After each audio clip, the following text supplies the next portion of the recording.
Today presents Strike Battleship Argent, Book 1 in the Starships at War series by Shane Lachlan Black. Copyright 2016. Hey, science fiction and fantasy fans, Shane Lachlan Black here, reminding you that all of my serialized fiction and all of my serialized audiobooks are available on my site, brought to you ad-free by the Action Faction. We're also supporting literacy. Every time we hit a milestone, we send another book to a school. Plus, you can get your own call sign and get producer credit in videos just like this one when you sponsor us. All ahead, battle speed. He's going to tell me why Admiral Hughes is involved in all this, and he's going to tell me what's aboard the Dunkirk before the launch. I admire your confidence, Captain, but he's not talking. He doesn't know we're about to take over his precious ship, Doctor, Hunter said as he stalked towards the brig. In fact, for all he knows, we already took it. Notify Flight 3. I want 2 Wildcats and a T-Hawk prepped for launch, and I want 10 of the nastiest from Dog Block armored, powered, locked, and loaded in 15 minutes. Acknowledged. Doverly watched as Hunter descended the ladder to Deck 8. Chapter 32. Another impact shook the records lab. Sparks showered and the backlit consoles flickered dangerously again. Commander Huggins ducked away as flashes of weapons fire strobed in the corridor outside. He was cradling a broken arm and holding an exhausted blaster pistol in his other hand. 8 hostiles, maybe 10. Jace Hunter worked madly to stabilize the Constellation Signals analyst. He was unconscious and bleeding from 2 catastrophic shrapnel wounds. The standard medikit from the lab's emergency supplies was useful, but Jace knew if he didn't get the attention of a trauma unit within the next 20 minutes, he wasn't going to make it. Tom lunged into the hall and sprayed rapid-fire plasma bolts in the general direction of their attackers. A secondary explosion caused the floor to lurch, and a wave of acrid smoke drifted back into the lab. The Fury's XO took the opportunity to drag one of the unconscious Marine guards back into the lab to safety. Lieutenant Sutherland was barely conscious. Her uniform had enormous chemical burns along one side. The advanced fabric narrowly saved her skin from being incinerated in the blast. "We were pretty lucky, eh, ma'am?" Hunter continued working furiously. "Only because this room is packed with gear and consoles, Lieutenant. If that center unit hadn't been here, we'd all be strumming harps right now." Jace pulled out her handheld comm unit. "If I give you this, do you think you can figure out why we're off the air?" "I'll do my best, ma'am." "Outstanding." The commander handed the young signals officer the device and finished her work on the other wounded man. "That will have to do until we can get a medical team down here." "He doesn't look too good, ma'am," Amy said. "In about 15 minutes, he's going to look a lot worse. Get us back on the air, Lieutenant." Jace slapped the woman's good shoulder to encourage her. "Aye."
Hunter moved quickly across the lab and retrieved the TK-40 rifle from the unconscious corporal she had threatened earlier. She put her hand to his forehead. Up to now, she hadn't been aware of just how young he was. She paused for a moment to think a good thought, and then she performed a quick field evaluation of his weapon. It was in perfect working order with a full charge. Now we can hit back, she thought. She joined her XO at the door. What's the situation out there? They've got heavy rifles and they're moving up along the reinforced corridor to the right and further down. Jace pulled the mechanical power lock on her weapon and let the connectors snap into place with a satisfying metallic thud. Range? 10 meters, maybe less. Perfect. Let's blow them a kiss. Jace Hunter suddenly appeared in the center of the besieged corridor and leveled the relatively large rifle at her hip. A flash of stark light reflected from the drifting smoke, launching a fast-moving bolt of energy down the corridor. A half-second later, Hunter detonated it with another shot, and a savage explosion twisted and battered the bulkheads up and down the passageway. Two shadowy forms slipped across the passage, drawing a barrage of rifle fire from Hunter. At least one of the attackers fired back, but the shots were wide and impacted against the ceiling. Jace pumped lance after blinding lance of white-hot energy into the floor and walls, causing debris to eject, splinter, and scatter all over the corridor. Another figure appeared and hesitated in the open. In a split second, Hunter realized the attacker was readying another grenade. She fired another bolt down the hall just as a second attacker broke from cover. The detonation filled the hallway with fire. There was a scream, followed by a burst of weapons energy. A deafening, vicious second explosion from the dropped grenade ripped a hole in the station's internal atmosphere. One of the attackers ran headlong from the conflagration, his entire body in flames. Jace ducked to one side as more weapons fire followed shouts and the sound of falling machinery. In the ensuing confusion, Hunter managed to hit two more of the attackers with bursts of lethal plasma energy. The safety systems had long since been out of commission, so every shot that missed blew another cloud of hot, razor-sharp debris off the walls and ceilings.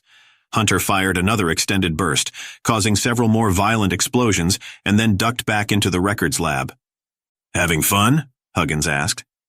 "Always preferred a stand-up fight," Hunter exhaled, holding the rifle muzzle straight up as regulations required. "Sutherland, tell me a happy story." "We're being jammed. We don't have the power to punch through the local distortion field with this equipment." "Fine," Hunter sighed. She pulled a second handheld comm unit out and tapped configuration codes into it. "Let's see them jam this." "What is that for? You've got two of those things?" "Yep. This one is a VLF ultra-wideband transmitter. Takes several seconds to send a data packet, but unless you've got a matter/antimatter reactor powering your jamming equipment, you've got no chance of modulating the signal." "Who are you calling?" "The world's smallest invasion force." Not far away, Commander Hunter's mini-bots were still in formation, headed up a well-lit but empty corridor towards the research side of the station. A little red heart-shaped indicator light on Echo's forward-facing chassis snapped on. "It's AC! It's AC!" she shouted. "She says she's in trouble and she needs help." "Let me at him," Rebel growled. He revved his drivetrain but only managed to spin his tracks. "You have to wait until you're on the ground, Rebel," Butterfly said, in a bigger kid-reminding little kid tone of voice. She carefully maneuvered along her flight path. "Brothers and sisters," Wave began. "As we prepare to take the field of battle, let us all remember, though we be awesome individuals, we are also one, and as one, we will prevail." "You know it," Lunar added. "Don't be scared, Butterfly. I'll protect you," Echo shouted. "I'll be okay." Butterfly was picking up residual weapons fire readings. "AC sent me a battle plan. I'll share it with everybody," Echo said excitedly. "That's the corridor," Wave said. "Shaka, dudes and dudettes, let's carve the chop."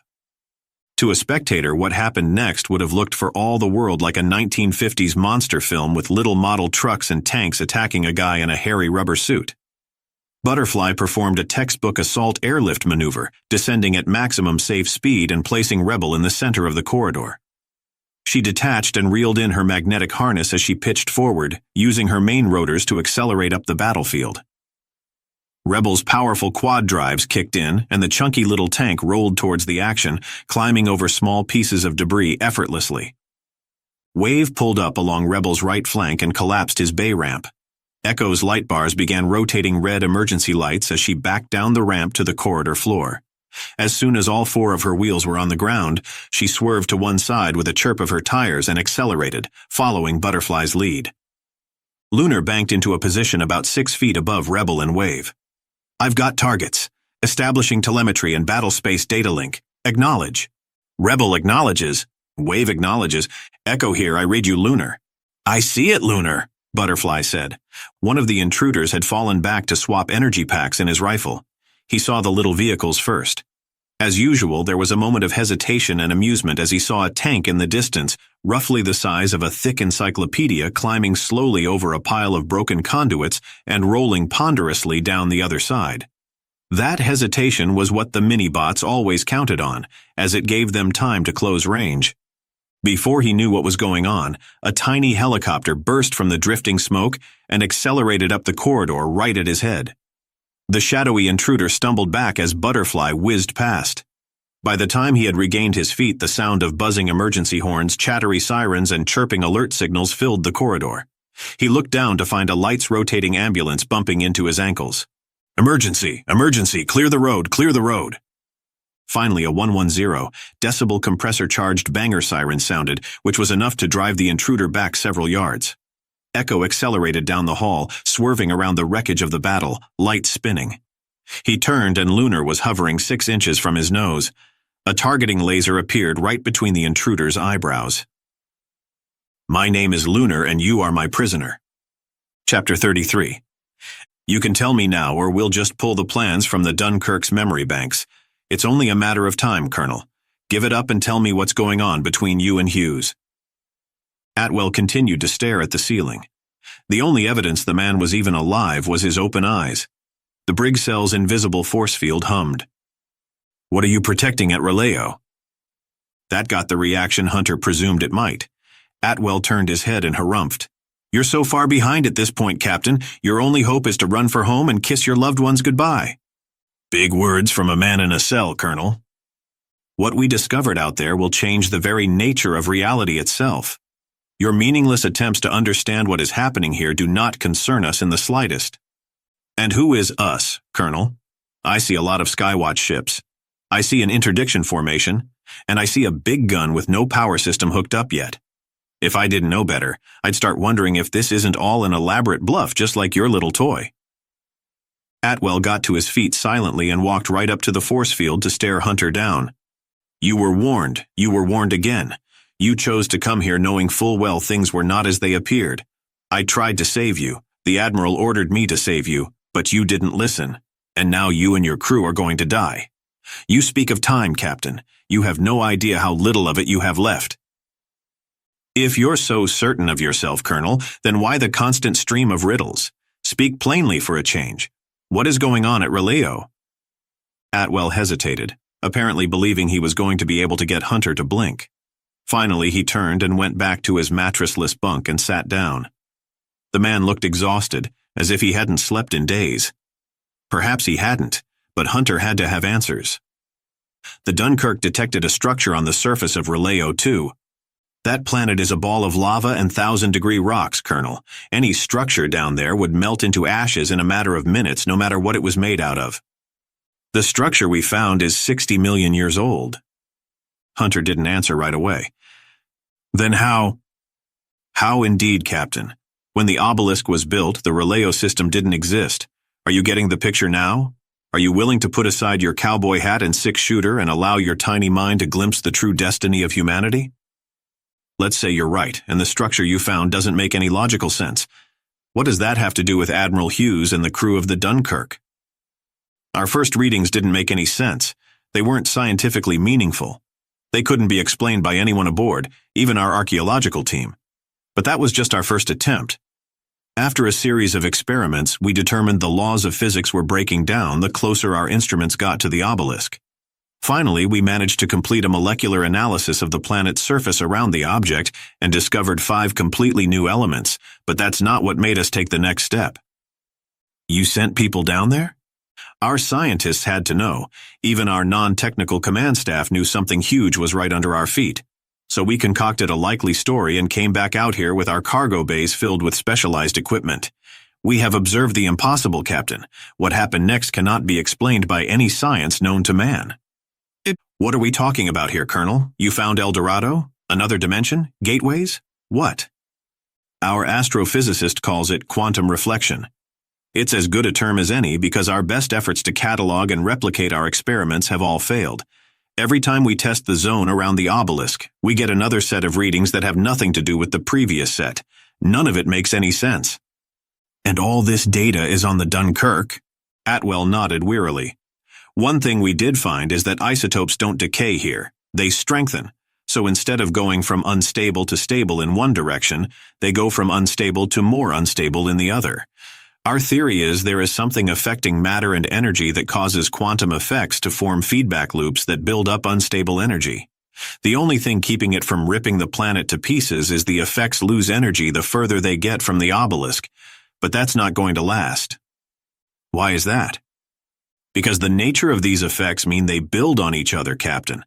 The longer that object stays in our space, the more powerful it gets. Eventually, it will start to affect Releo 2 itself, and then it will start affecting the Releo primary. If it gets a hold of that star's energy, we theorize it will go hypercritical in a matter of hours. We have no idea what will happen next. Then why don't we just destroy it? Still thinking with your guns, eh, Captain? This is why we don't share important discoveries with average people. I took an oath, Colonel, and so did you. If that thing is a threat to human populations, I'm going to fly out there and punch its ticket. That's my duty as a Skywatch captain. You can't destroy it any more than we could. That thing would eat your weapons like candy and spit them right back at you. That's assuming whatever is on the other side of that obelisk doesn't simply kill you first. What do you mean, other side? We got a voice transmission before we called in reinforcements. The commanders of those ships have all been apprised of the possible dangers. We still haven't been able to translate it. The only thing our linguistics banks came up with was there are apparently over 1,000 voices in the message, all overlapping in the same data stream. There's an intelligence involved here. Far beyond our own, Captain, we could be facing an invasion or any of 100 other larger threats. Well, there's one certainty in all this, Colonel. The answers are aboard your ship, and one way or another, I'm going to get at them. Hunter started for the exit. Watch yourself, hotshot. Hunter paused at the exit as Atwell raised his voice. The Dunkirk was parked in orbit over that obelisk for days before we were able to evacuate the crew. Hunter left the brig and hurried for the flight deck. We have no idea what's left aboard. Atwell's voice echoed throughout the detention section as Hunter climbed into the magneto-lift. Chapter 34. New contact bearing 0 Mark 0. Collision alarm. The sudden shouts from the Fury's tactical officer startled everyone on the bridge. One moment, everything was functioning smoothly, and the next, they were surrounded by screaming nightmares. Senior Lieutenant Sabrina Mallory swiveled in the bridge command chair. Reflex batteries forward. Fire. Point blank. A frigate-class vessel hurtled at full power towards the Fury's bridge, its engines glowing red-hot through their cowlings and hull plating. A moment later, the enormous strike cruiser's forward-point defense weapons exploded to life, filling space with a terrifying yellow-white fusillade. 60 shots per second poured from each battery. The overloaded plasma energy produced a huge cloud of residual particles in the cubic mile of space forward of the Perseus flagship. Dozens of bolts ripped into the ablative nose armor of the smaller ship, tearing huge spinning chunks off and throwing them into space in its wake. Dust and electrical arcs formed an enormous static shockwave forward of the vessel as its atmosphere ignited against the suddenly intense surface heat of the rapidly disintegrating hull structure. A secondary explosion shook the ship's inner decks, but still it came, streaming atmosphere and burning debris. The boot of the gods impacted Fury's port armor, and the bridge crew fought to retain consciousness as the entire vessel pitched a good 35 degrees to starboard. The auto-alert systems activated and decompression alarms began to sound. What the hell was that? Mallory barked. Weapons fire port, someone shouted in response. Veer us off, pilot. All engines back full. Give me a port reversing turn. All battle screens to maximum power. Too late. For only a moment, the fireball trailing frigate filled the screen, and then another incredible blast plunged the Fury bridge into complete darkness. Auto alarm. Fury's been hit, shouted the weapons officer on the bridge of DSS Spruance. I have weapons fire bearing 105. The mighty cruiser's captain calmly shifted into action. Sound fleet-wide general quarters, ensign. Helm bring us about. Course 77 Mark 15. All ahead 1/2 power. Comms, bring us up on the JA. Patch us in as 0 Juliet 4. Signal all ships. Code 00 Black. I say again, code 00 Black. Engage battle conference on this channel and stand by for strike operations. The communications officer responded with precision efficiency as he performed 5 tasks at once. Affirmative, Captain. Coding your message. Encrypted loss channels opened across space in all directions. The jangling clear channel alert tone sounded. All stations, this is Spruance Force Command on emergency channel. Acknowledge code 00 Black and report alert status to signal station 0 Juliet 4. Standing by. Affirmative, Spruance, this is Revenge, acknowledging strike alert at timeout 30 mark. Vessel at your command. Constellation acknowledges. Minstrel is at point 5. Station 8, Juliet 4, standing by. DSS Jefferson acknowledging. Battle alert engaged. Rhode Island at your command, sir? Exeter acknowledges. DSS Ajax has the point, Spruance. Acknowledge battle stations code 00 Black. Standing by. Comms, raise the Fury as soon as you are able. Tactical, report all contacts. A chorus of ayes responded, one for each of the Spruance skipper's commands. Lieutenant Commander Francis Teller swiveled back to examine the main view screen. An atmosphere-fueled fire was burning on Fury's dorsal section just aft of the bridge. Teller's jaw tightened. He knew what that damage meant. CIC, I want an origin point and a firing solution for that weapon in 10 seconds. The Perseus task force went from station keeping to a perfectly choreographed swirl of motion all at once. 3 destroyers and 3 frigates moved to screen their flagship from further weapons fire, while the 2 heavier cruisers pounded away with their active scanners, combing nearby space for the source of the weapons fire. New contact, 88 Mark 5, on a collision course with the Rhode Island. The tactical officer on the Spruance bridge jumped to his feet. This doesn't make any sense. Where the hell are they coming from? This time, the command datanet gave 7 vessels a track on the suicide attacker all at once. The Exeter, Constellation, and Jefferson opened up first, firing hypervelocity point defense missiles from their efficient and deadly rotary mounts at the inbound target. Then the Rhode Island's energy batteries joined in. In a matter of seconds, 80 missiles were in space and screaming towards the attacking starship.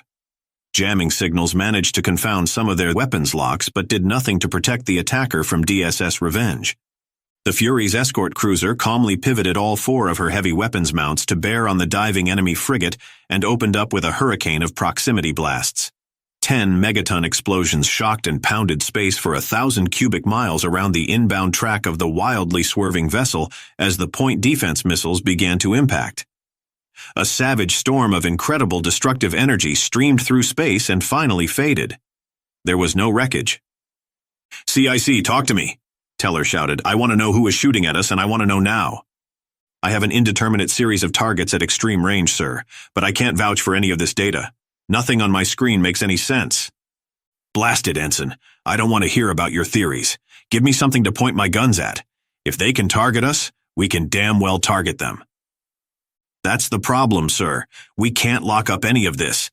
Every time we match bearings, the waveform changes. The tactical officer wore a frantic expression. That's impossible, the pilot shouted. How the hell can a ship change its composition and EM signature? Incoming! The bridge of the Spruance buckled and shuddered as the lights flickered ominously. A thundering explosion rumbled through the huge vessel's interior decks. Overload your forward screens, tactical, Teller shouted. The cruiser's shields glowed with excess energy. Another gigantic blast pounded the vessel's port side, and the bridge crew pulled themselves back upright in their shock harnesses. CIC, report. Sir, I can't give you what I don't have. Then give me a direction and range, anything. Acknowledged, bridge. Our best guess is new contact 05 by 1, range point 1, collision course. This time, Minstrel and Ajax banked in pursuit of the suicide ship. That's not a frigate this time, the Ajax signals officer warned. The angle is closing too fast. Veer off, Constellation, veer off. The Minstrel angrily launched a full spread of track-on-signature ship-killer missiles. All 16 warheads managed an instant waveform lock on their target, but their overtake time was +5 impact. Too late to save their fleetmate. Kill that ship now, Teller shouted, jumping to his feet. A full-size war destroyer hurtled towards the evading Constellation. Explosions bracketed her hull and debris started to trail, but destroying a ship this size was going to take time, and the range was closing too fast. "Constellation, evasive!" Teller screamed. Out of nowhere, a full-power warshot speared the oncoming suicide destroyer amidships. A blinding explosion shook the very fabric of space as two more shots blasted 100-foot breach points in the spinning vessel's disintegrating hull. DSS Fury's other two main batteries swiveled silently and opened fire. Shot 4 blasted the destroyer's engines into a cloud of spinning debris, fire, and trailing radiation. Shot 5 missed. Shot 6 detonated across her ventral hull, igniting a screaming, shrapnel-ejecting hypernova before the 7th shot impaled her fusion assembly. An impossibly bright explosion flared to life briefly and then vanished, leaving a ghostly after-image, a long trail of radioactive fuel and an expanding wake of fast-moving debris. The scene on every Perseus bridge was the same. It wasn't often they got to see their flagship unload. When she did, it was a sobering event. "Spruance, report. Come in, Spruance." Teller finally looked down from the scene of utter destruction on his bridge view screen and activated the intership. "Good to hear a friendly voice, Fury. We have multiple targets on the board. Firing solutions are imminent. What is your status?" "We're hurt, but we're still in the fight. Transfer force command to 1 Juliet 4 and prepare to re-establish an attack posture. Acknowledge." "Affirmative. Fury has the ball. Spruance shifting to force escort on 0 Juliet 4. Vessel at your command, ma'am." Shane Lachlan Black here. I built a bookstore on a site called getabook.today. It's where I make our work available to readers like yourself. This is our catalog. All these books are real. 81 titles, 18 collections, 2 million words. All the covers were produced by my studio. All the books are human-authored by me. Getabook.today does all the things other bookstores do. Here's how it works. You will find the sections of the store in the menu. Getabook.today works on both mobile and PC. Find a book you like and click or tap to get to the book page. Some books have trailers and audio samples. Some have editorial and reviews. Some have sample chapters. Click or tap to enjoy the sample and use the button to return to the bookstore. When you've found a book you like, click or tap the Secure Buy button to go to our payment processor. We have industry-standard secure ordering and a 7-day money-back guarantee on digital purchases. We ship paperbacks and hardcovers in the U.S. and internationally. You complete your purchase by clicking or tapping the Pay button. The store will process your order, and you'll get an email that looks like this. If it's a digital purchase, click or tap the Download button, and the book is yours. Ebooks arrive in EPUB format. Audiobooks are in MP3s. Collections arrive in zip archives. There is no DRM, no logins, no format hassles, and your books won't disappear someday. You can install them on all your devices, phones, tablets, e-readers, PCs, or televisions. Our books are compatible with all devices. Our print titles are premium quality, and each one is signed by me. When you make a purchase from our store, you are directly supporting artists and an author. This is how we fund new stories, and the values our characters stand for: honor, friendship, courage, and teamwork. The best way you can show your support is to buy our books and our official merchandise from Getabook.today, the home of Lady Star, the Iron Jammers, the Starships Universe, and Kings and Conquest. All ahead, battle speed.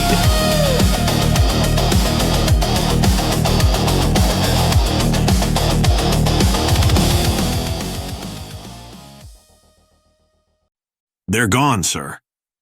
Teller turned back to his screen. The tactical officer was right. All their previous tracks were gone. There was nothing in space except the 9 ships of the task force. "What the hell am I looking at, Ensign?" "I don't know, sir. 1 second they were there. The next they were gone." Chapter 35. "Are you certain, Argent?" "Affirmative, Captain. They've been actively targeted for the last 2 minutes, 40 seconds. "And no response at all?" "Negative, no change in aspect, no emissions. That ship is dead in space," Honora replied. "Confirmed and rechecked, Captain. Shall we run a life signs check?" Hunter sat at the pilot's controls aboard his gunship. T-Hawk 8 was parked 300 yards off the Dunkirk starboard quarter. At the navigator and tactical stations sat Zoni and Yili. Behind them stood 11 armored Marines. They were ready to commandeer the renegade Skywatch vessel and return it to fleet control. "Go, Argent, let's find out what we're dealing with here." "Scanning." There's no running lights either, Skipper, Moo said. I don't think anyone's home. This fits in nicely with Atwell's story, Hunter muttered. I got the distinct impression Hughes marooned the crew somewhere. Perhaps they're on Barker's asteroid manning that ground station. Or maybe they're on Barker's asteroid as prisoners, Yealy offered. With all due respect to the Admiral, it sounds like the man has gone right around the bend. T-Hawk 8, Argent. Go ahead, XO. No life signs aboard the Dunkirk. Goodness, Zoni whispered. What did he do, kill the crew? Hunter blurted out. Moo winced. There are 170 men and women on that ship. Not anymore, Skipper, Honora replied. No life signs, no bodies, no nothing. That ship is completely abandoned. Does it have an atmosphere? Is life support functional? We've got signs that reserve power systems are operating at a greatly reduced power level. Mains are offline. No reactor signatures or heat signatures in her plants. No engine trail either. Sir? Hold on, XO. Hunter muted the intership. What she just said doesn't make any sense. If all that is true, how did the Dunkirk get here? That, engineer, is a very good question, Hunter replied as he opened the channel to the Argent again. XO, keep us on scanners. We're going to board her as planned. Hunter out. The captain closed the channel and set the ship on auto approach. All right, let's suit up. Make sure we've got hatch clamps and everyone's weapons are charged and ready. Neek, take us to 5 meters. Engines at station keeping. Channels open. Affirmative, T-Hawk 8 on approach. The small company turned their equipment over and over, snapping, opening and closing the control mechanisms, checking and rechecking the indicator readouts. Hunter, Zoni, and Yealy all donned their own power armor and pressurized their tack suits. Engage SSS. There may not be an atmosphere over there, Hunter said. Affirmative. Watch your pressure and temperature differentials and don't touch any surfaces without your anti-static and heat fields up. Any exposed metal over there could be 200 below zero. We don't want your gloves or precision surfaces to freeze and get stuck, Moo added. The Marines all nodded while Zoni worked through their comms checks. T-Hawk 8 to Argent, boarding party in space. Meanwhile, on the bridge of the Argent, everyone's attention was riveted on the real-time video feeds from the boarding party's helmet-mounted cameras. It wasn't often a commanding officer led a spacewalk, and many of the younger crew members were in a combined state of utter shock and complete disbelief as they saw Jason Hunter float out the airlock of the gunship and maneuver his tack suit in the direction of the Dunkirk's much larger external hatch. Then the impossible happened. What did I just see? Honora said with an urgent tone in her voice. The rest of the bridge crew went back to their instruments, trying for all the world to decipher the data that would explain how the Dunkirk faded away and then reappeared. Report! Ma'am, these readings don't make any sense. 1 second she's there, the next she's gone. Argent to boarding party. Nothing happened. Commander Doverly whirled on her comms officer with a look that demanded answers. Channel is open, ma'am, and you are 5 by 5. Doverly to Hunter, acknowledge. The Dunkirk faded and then reappeared again. This is impossible. Mass can't just vanish like this, the tactical officer exclaimed. It's like that ship is changing its atomic structure moment by moment. Are we in contact with the boarding party or not? We're transmitting. They must be hearing us. The young ensign switched her console over to a diagnostic cycle. Every indicator showed green. No fault in the equipment, ma'am. We're broadcasting in the clear on all frequencies. Jason! Meanwhile, Captain Hunter was confidently listening to Commander Doverly's calm advice on how to open the Dunkirk's external airlock. One by one, 4 Argent officers and 10 Marines boarded the abandoned cruiser. 10 seconds later, the Dunkirk vanished from the Argent's instruments. This time, she didn't reappear. Chapter 36. Jace Hunter heard a commotion outside the records lab. Weapons fire preceded the sounds of small engines and shouting. Then a banging sound. She checked her weapon and leaned far enough into the mangled doorway to see what was going on. The intruders appeared to be engaged with an enemy behind them. Flashes of more weapons fire strobed in the hallway.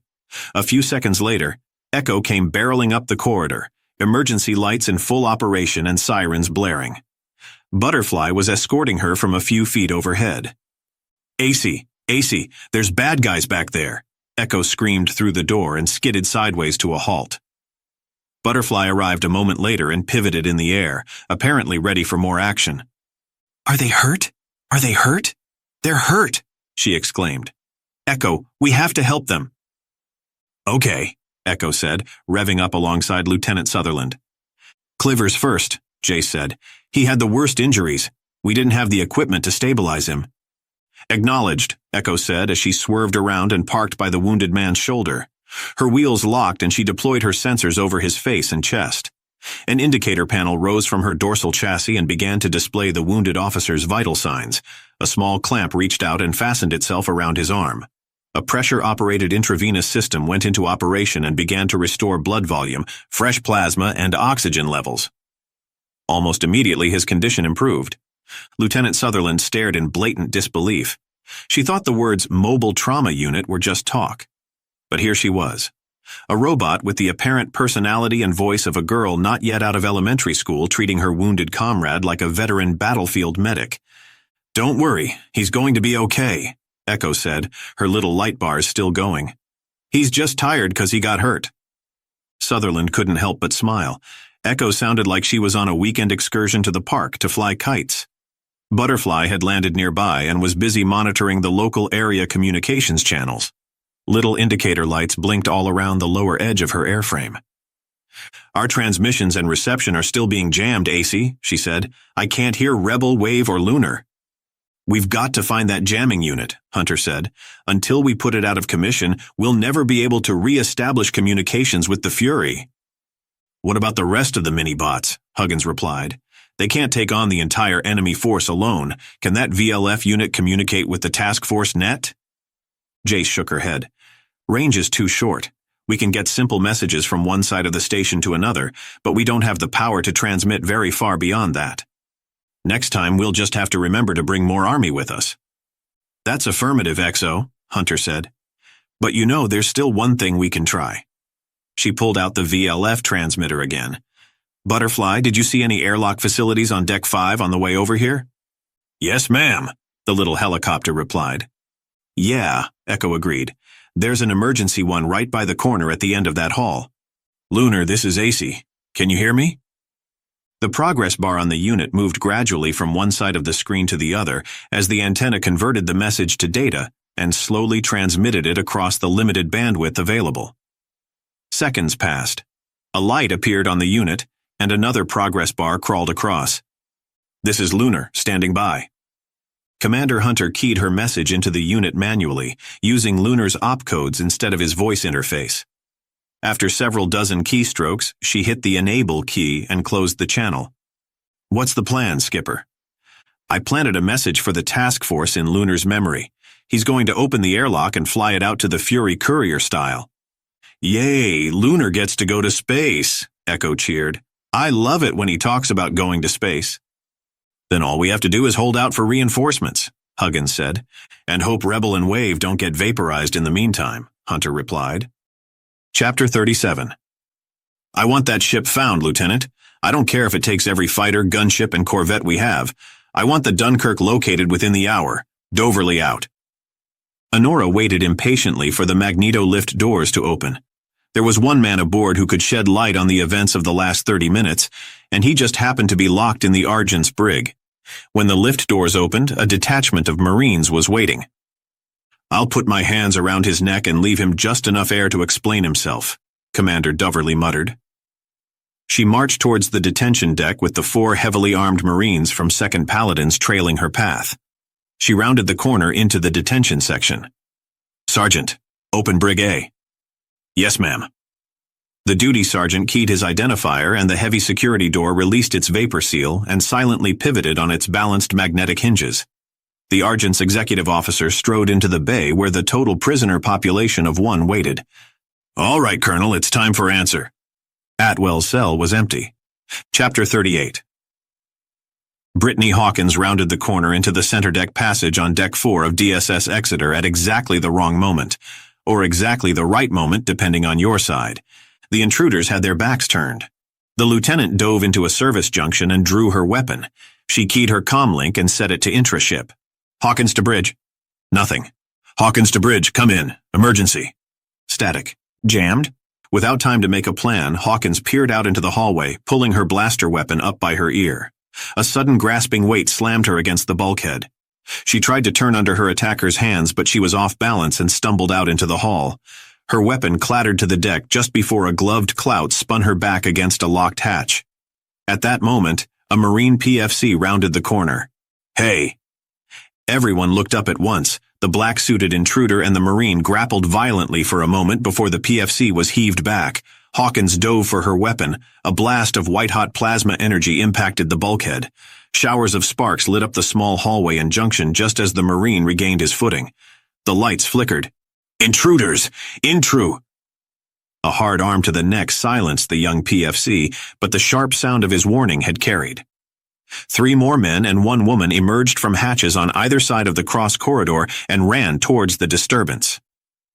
Finally, Hawkins gathered up her weapon and opened up on the large group of unidentified personnel at the opposite end of the center deck passage.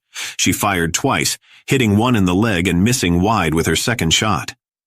A burst of rapid-fire plasma answered and she scrambled into the cross corridor. A voice shouted from further down the hall. "Sound the deck alarm! Repel boarders! All Exeter Marines acknowledge!" Hawkins finally got to her feet and ran towards the small squad. The lights shifted red and the ship-wide alert system began to sound. "What have we got, ma'am?" a young strike sergeant who couldn't have been older than 20 asked. 24, armed. Not sure why they picked Deck 4 or how they got aboard, but there you have it. Communications are... Hawkins's comlink beeped. "Bridge, get me the officer of the watch. Commander Pierce has the con, report. Intruders, Deck 4, Exeter 1st Marines engaging, Hawkins out." The sergeant pulled the bolt on his TK-40. "What's the word, ma'am?"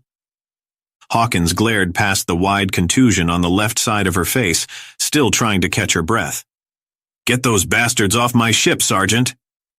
The young Marine hefted his shock rifle and grinned. "Yes, ma'am." Chapter 39. Lunar emerged from Survey Station 19's jamming field just in time to hear DSS Exeter's sitrep. Constellation and Minstrel were already veering in the chunky little destroyer's direction to provide screening and protection from any potentially hostile vessels. The Minibot's sensors did not have the range of the larger ships, but Lunar was able to verify there were no hostile contacts in his command area. For now. He added himself to the Perseus datanet and requested instructions from the Force Command battle computer. He was directed to establish contact with Exeter, relay his message, and then join Exeter's escort formation. So that's exactly what he did. Exeter's communications officer shouted over the overlapping orders and general urgency on the bridge. "I have a priority message from Commander Task Force Perseus." There was near instant silence. "Say again?" "It's from Commander Hunter." "On screen," Pierce ordered. The comms officer switched displays and Jace Hunter appeared on the Exeter's main viewer. "This is Hunter on Survey Station 19. My minibots have engaged intruders near record storage. We have wounded. I need Exeter Squads 2 and 4 and an emergency medical team to board this station and relieve our landing party immediately. All ships to battle stations, intruder protocols. I want a hard perimeter around Station 19 at 500 miles. Unidentified ships get 1 warning. Hunter out." The Exeter Bridge went to work with the quiet, smooth efficiency Skywatch was known for.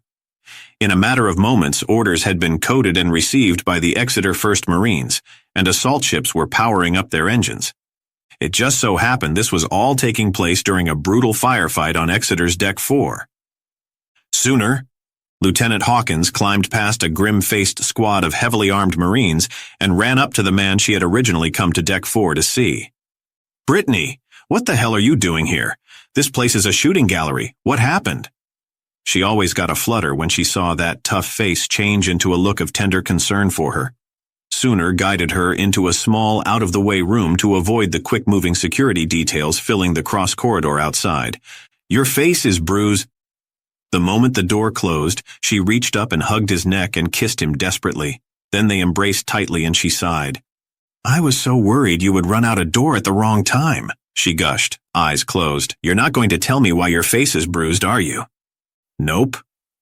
Gunnery Sergeant Jack Sooner Daly held Hawkins and stroked her hair.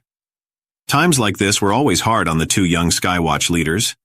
Their whirlwind affair had begun at the academy, where Daly had been a hand-to-hand combat instructor.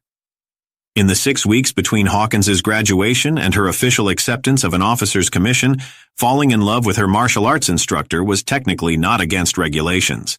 The two lovers found themselves assigned to the same ship not long after. Their professional relationship only made things more awkward since technically she now outranked him. There was also the small matter of officers and gunnery sergeants being prohibited from fraternizing.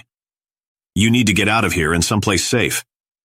"I'm accompanying the team down to the station," she replied.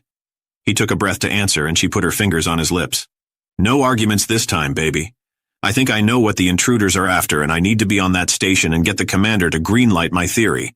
Just get me a tack suit and a power pack for my weapon." "It will interfere with my squad." "And why is that?" "Because my squad sergeant is going to be too distracted trying to keep the lieutenant from getting shot." "Well, the sergeant's just going to have to rationalize that decision with two things. One, you don't have a choice, and two, the lieutenant is going to be making sure the sergeant doesn't get shot." "You know I love you, Britt," she beamed, "but one of these days you're going to get it. After we take care of business, Sergeant Daly." "Gunnery sergeant, ma'am." "Yeah." They kissed again. Chapter 40. When Hart said this thing was deserted, she wasn't kidding, Lucas Moody said. The only illumination in the Dunkirk airlock was from the Argent Marines and their helmet lights. "Yilly?" "I'm on it, sir." The engineer pulled one of the junction boxes loose and patched in her diagnostic unit. "Reactors operating at mass maintenance temperature only, sir. Just enough to emit a signature, but not enough to produce excess power. All energy damps are in. Vessel is operating on battery power only. Life support is down. Air temperature -210. No oxygen content. All systems offline." "Battery status?" Hunter asked, a tone of annoyance already creeping in. 17% and stable. Makes sense. There's nothing running on this vessel." "Sir?" "Yes, Colonel."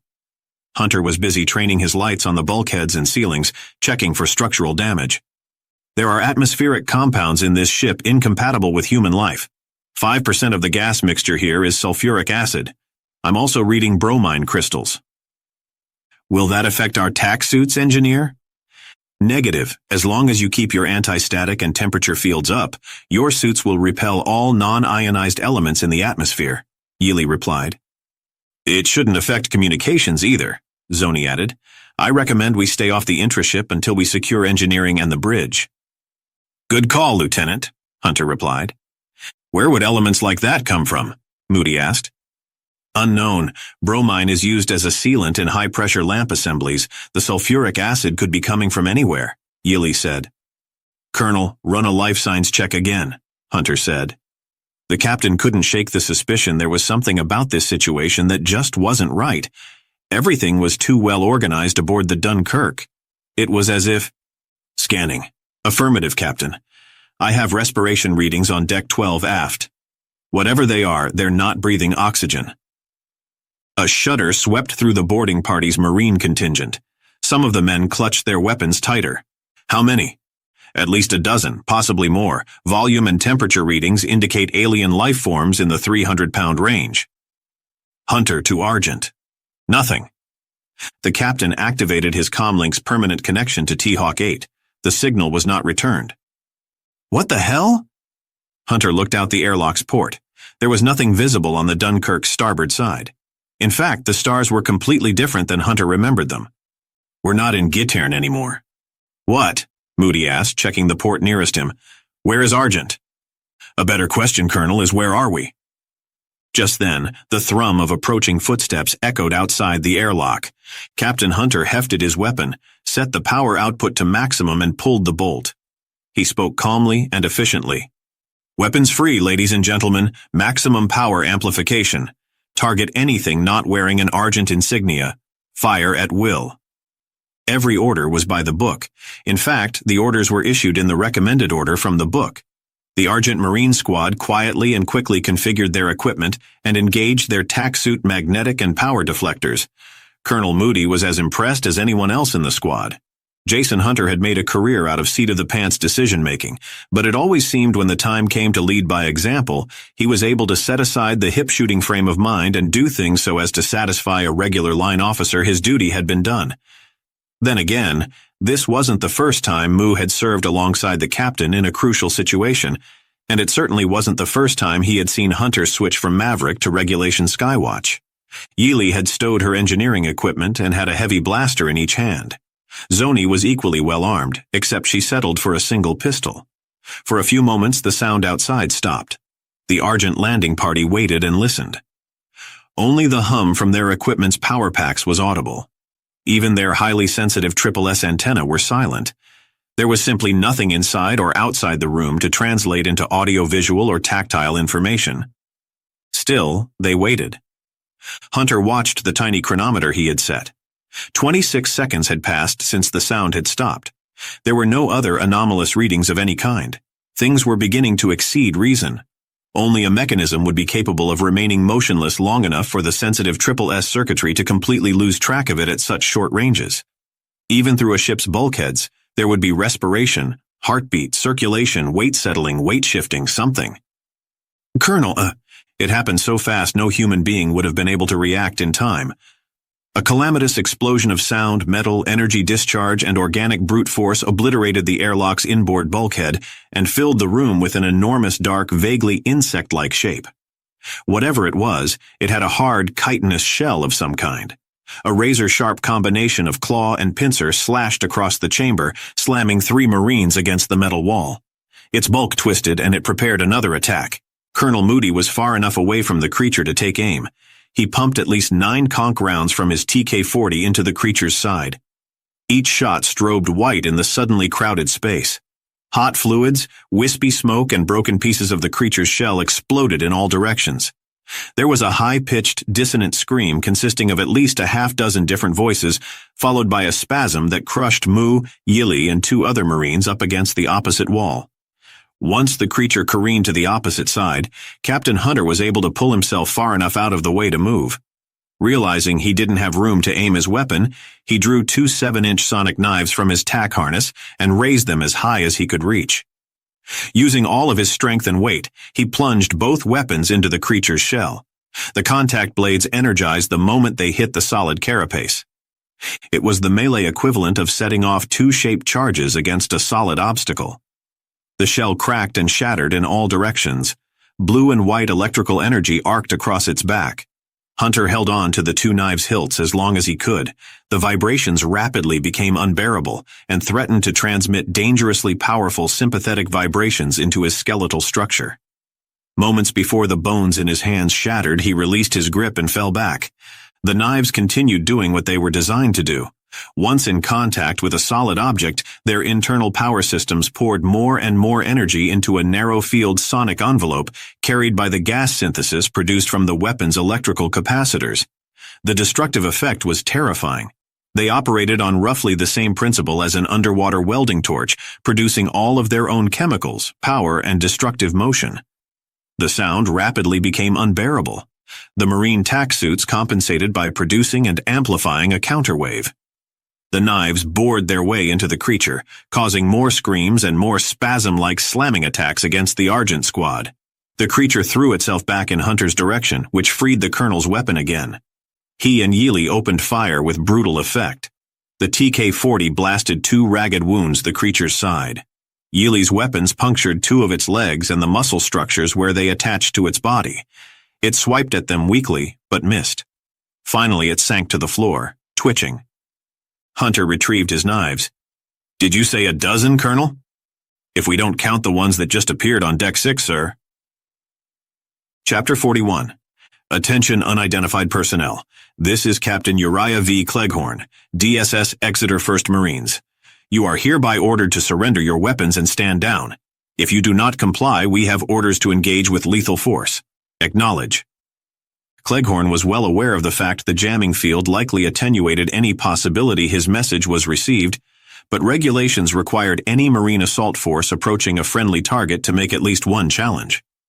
Twin boats from Exeter roared towards the cargo locks located in a ring around Survey Station 19 Center section.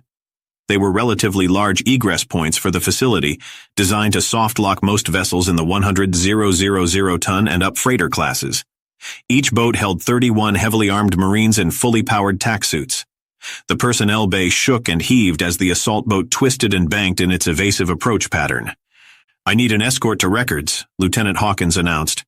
Hers was the only suit in the blue and silver colors of Skywatch fleet. All 30 of the other tack suits were decorated with the green and gold of the Skywatch Marines. Hers was, of course, one of only 3 with an officer's insignia and transponder. "We do this one by the numbers, Lieutenant," Cleghorn replied. "We don't know what we're up against yet. I want to hit the deck with everyone squared away. Squad order 2 by 2, and you secure every hatch corner and light switch from hell to breakfast. Is that understood, Marines?" The platoon barked a hearty "Rah!" in unison. "We need to secure the landing party first," Hawkins said. "I think I know what's going on in there." Cleghorn turned to look back at the fleet officer. "As you were, Hawkins. You may outrank every sergeant aboard Exeter, but this is my company, my command. You will follow my orders during this mission without question. Is that understood, Lieutenant?" Hawkins was used to having the upper hand when interacting with Exeter Marines. There was a lot she was allowed to get away with around certain gunnery sergeants and enlisted.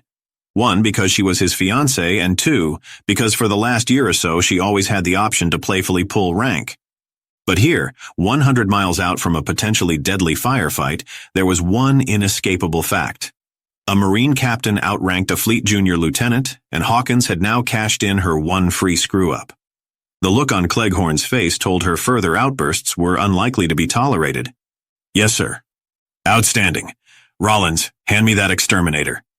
A Marine corporal who could have easily passed for a starting defensive lineman on any championship-caliber pro football team reached up and dislodged an oversized shotgun from its wall mount and handed it to the captain. He inspected the weapon quickly and cocked it with a satisfying click-clack sound. "Captain has the point." A rapid-fire series of communications was exchanged between the station's security systems and the 2 assault boats. The Exeter, of course, had all the necessary security overrides, as it was a Skywatch ship attempting to re-establish contact with a Skywatch survey station. The docking systems aboard Station 19 authorized the approach of the 2 Marine shock platoons and set the bay doors to external control. The boats approached very quickly, only applying their counter-thrusters at a range of 200 meters for final approach. They fast locked into the station's approach control lanes, immediately overrode all the safety mechanisms and established magnetic contacts with the outside bay assemblies. 5 seconds later, both ships had soft locks with the station's hull. The doors breached, and twin platoons of power-armored Marines poured into the cargo bay, weapons raised, sweeping the field of fire. Captain Cleghorn was first to touch the deck. Not a word was spoken. A group of 10 streamed right. Another group rapidly covered the distance across the bay to the personnel hatches. Around them were various conveyor assemblies, overhead cranes, loaders, and pressurized containers. There was minimal light, but all of the Marines had fully equipped tack suits with independent helmet lights and a variety of range-finding options, including infrared, magnetic, and scatterband. Cleghorn caught movement in one corner of the largest open area and raised his weapon to advance. "Exeter Marines, hands where I can see them." A tentative burst of weapons fire answered. The sound of energy ricochets echoed in the huge bay. Another burst blasted pieces of the floor in all directions. Cleghorn dove to one side and grunted when his back hit the containers he was now using for cover. "Hostiles, look sharp!" Light strobed as short bursts of energy fire were exchanged. Given the number of obstacles in the room, it wasn't surprising most of the shots hit inanimate objects rather than their targets. Cleghorn heard running footsteps and consulted his tactical map. 6 targets bearing 310. He scrambled back to his feet and ran to a vantage point behind the barrier of pressure containers. He arrived at the corner of the stack at exactly the right moment. "Hey!" One of the intruders turned and pointed his weapon, but it was too late. Boom! The twin slugs from Cleghorn's rail-assisted shotgun blew a foot-wide hole in the intruder's torso. Click-clack. He reloaded and moved up to a more aggressive vantage point just in time for one of the load frames to explode in dozens of mangled metal pieces overhead. Another blast of energy streamed past. Rapid-fire bolts sprayed across the open area in front of the captain. He waited patiently until the enemy power pack drained, then he exploded from cover like a lawman in an old West Prairie town. Boom! A cry of pain echoed. Click-clack. Boom! Click-clack. Boom! The third intruder's startled shout faded quickly. 3 shots, 3 neutralized intruders. Cleghorn marched forward, turning his weapon's barrel skyward and reaching into his bandolier for a slug pack. He reloaded. Click-clack. A moment later, another intruder emerged from cover with his weapon pointed the wrong way. He turned an instant too late. Boom! His left leg was vaporized by an exterminator slug. Click-clack. Boom! His gurgling scream was silenced. The flash of a much heavier weapon drove Cleghorn back into cover. The deck shook with explosions from overloaded concussion rounds. Second squad, report. Maximum of 8, sir. Retreating along a 215 and headed for the magneto lifts. Affirmative. Secure your position and stand by. Comms, what's the status on intrastation communications? Working on it, sir. Work faster, son. I want to know where the hell the commander is, and I want to know right now. Chapter 42. Is he okay? Uh-huh. Echo was putting the finishing touches on Ensign Cliver's recovery. His condition was now medically stable by most criteria. I'm glad, Butterfly said. I wish we could talk to Lunar. I bet he's having so much fun on the big spaceship. It's been so long since I saw all my friends on Exeter. We could talk to him if I could see the ship, Butterfly said. Remember when we talked on the Lost that one time? Uh-huh. Rebel was being funny and yelling about stuff. He's always so serious.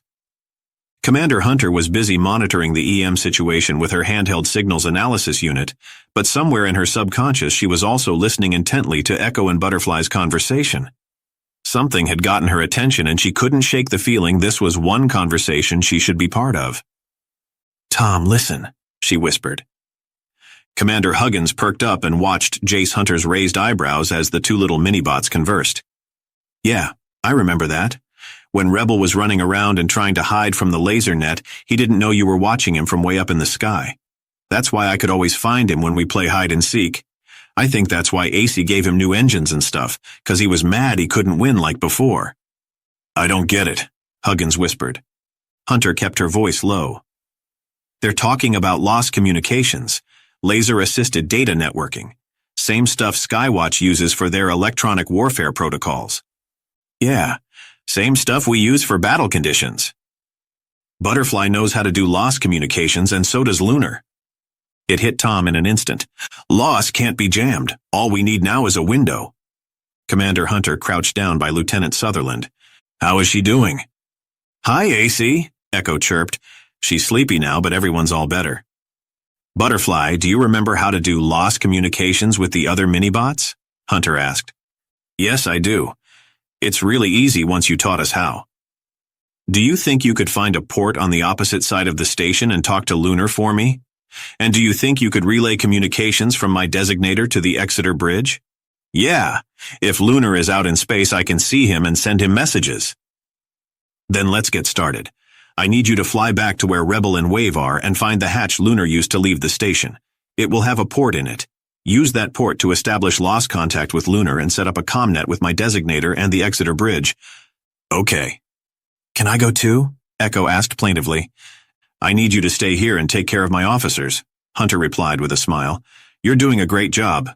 Ah, Echo whined. Then she turned to face the little helicopter. I have to go, Butterfly said. I know. Send me a message if you get in trouble and I'll come help you, Echo said. Call me if you need help and I'll come help you too, Butterfly replied. The humans watched the two little mini-bots reassure each other with wonder in their eyes. It was very much like watching two best friends on moving day for one of them. Even through her drowsiness, Sutherland was certain they would have hugged each other goodbye if they could. Finally, Butterfly engaged her engines and brought her rotors to flight velocity. She rose quietly from the deck and pivoted towards the exit. Echo followed her to the door and watched her fly away. Then she rolled back to Lieutenant Sutherland's side and resumed monitoring the two wounded officers' vital signs. Hunter noted Echo had quietly activated her wide-spectrum monitoring antenna. She might not have been able to go with her friend, but she was now listening intently on more than 16,000 broadcast frequencies for Butterfly's designator. If the little helicopter shouted, Jace knew Echo would be there before the sound faded. Perhaps that's an even more apt description of the little robot's namesake, Hunter thought. She switched frequencies on her EM monitoring unit and waited for Butterfly's signal. Chapter 43.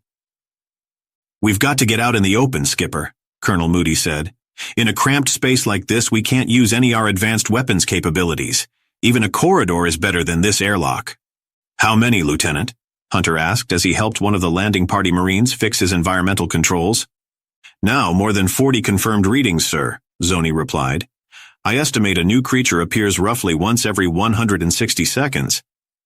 Yeely, what if we rigged the environmental controls to repressurize the ship with an atmosphere poisonous to the creatures? Curtis shook her head. That level of environmental control would take an hour to establish, and that's only if I can get to engineering. I doubt we can fight our way that far down, sir, and even if we did, we could get pinned and not be able to get back to the bridge, Mu added. We can fight our way out, sir, one of the Marines said. Just give me a target. You'll get your shot, Sergeant, Mu replied.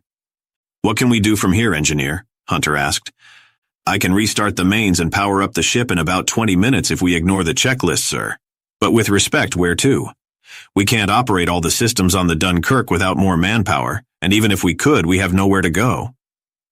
Hunter's eyebrow rose, which intrigued the colonel. Then Jason grinned, and Mu could tell he was onto something.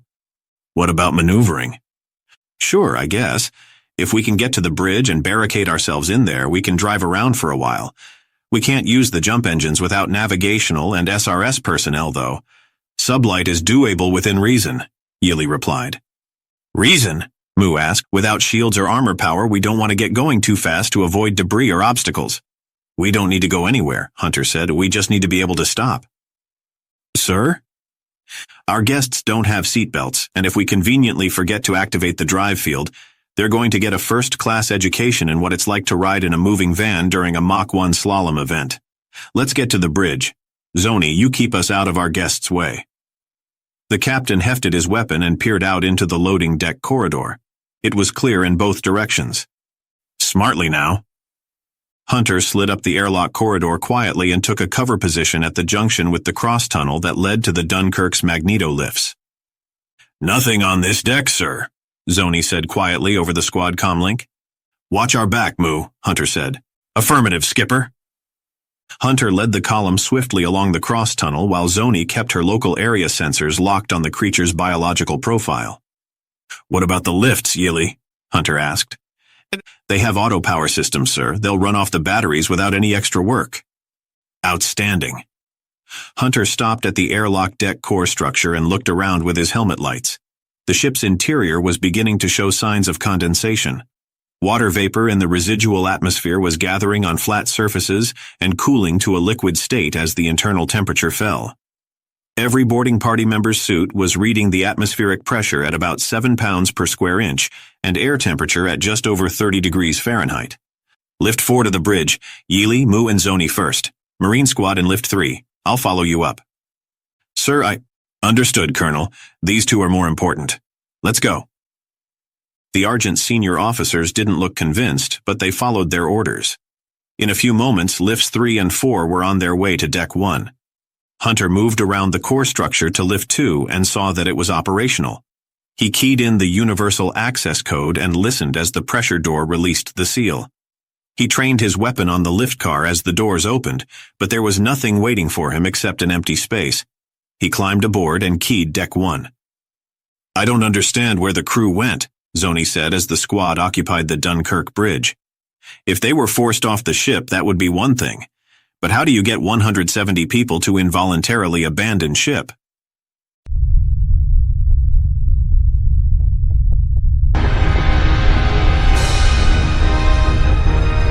Wolverines! The rest of the story is only one keyword away.